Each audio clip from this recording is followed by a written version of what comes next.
La marche a commencé depuis l'hôpital Saint-Paul, passant par UCS et Cadel, avant d'arpenter quelques artères du centre-ville. Invité par l'hôpital, le bourgmestre de Chituru, Placide Kisukola Moulambwa, ne lâche prise.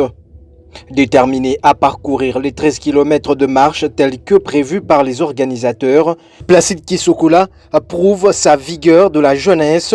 Il ne manifeste aucun signe de fatigue comme certains jeunes.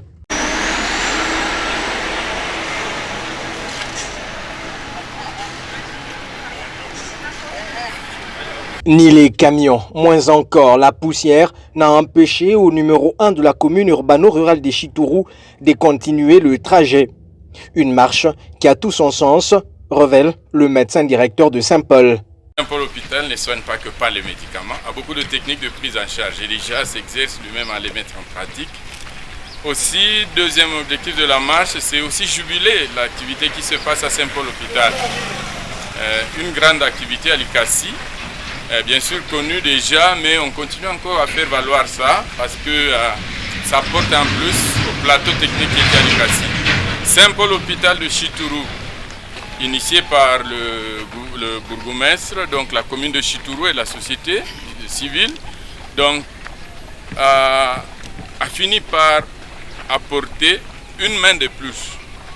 Ça veut dire que nous avons tout récemment déjà accumulé beaucoup d'équipements que les habitants de l'ICACI qui étaient souffrants allaient chercher à Lubumbashi et même en dehors de Lubumbashi par la Zambie, mais tous ces équipements sont là.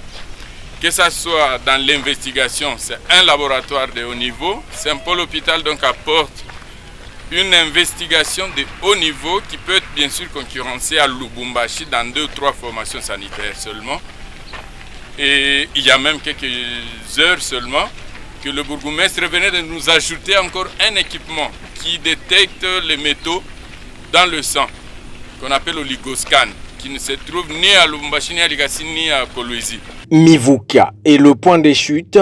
Les vigoureux bâtisseurs silencieux se sentent mieux après cet exercice.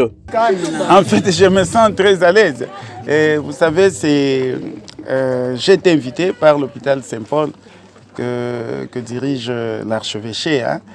Je suis très à l'aise et cette marche, je ne m'y attendais pas. Je ne pensais pas que je pouvais parcourir. C'est combien de kilomètres? 13 kilomètres. Bon, en fait, j'ai forcé pour les soutenir. Autant donné, c'est la commune qui a offert la structure à l'église. Et alors, toutes les initiatives de Cora, donc toutes les initiatives qui seront lancées par l'hôpital, eh bien, que l'hôpital soit sûr que la commune sera derrière, devant et avec l'hôpital. C'est un hôpital, il y a des gens qui disent c'est trop cher, mais en fait, on ne peut pas avoir les prix d'un petit centre de santé où il n'y a même pas d'aiguille, le même prix que l'hôpital Saint-Paul. Bref, c'est un hôpital de grande renommée, de grande valeur. Donc il faut que les gens comprennent. Alors j'invite tous les malades à visiter, à participer ou même à se faire soigner là-bas. On a déjà de bons témoignages et la permanence de Maman Boussakis et les autres, les infirmières. Bref, que je profite de l'occasion pour les féliciter tous et les encourager. C'est par cette photo de famille et un partage d'un verre que cette marche de santé s'est clôturée.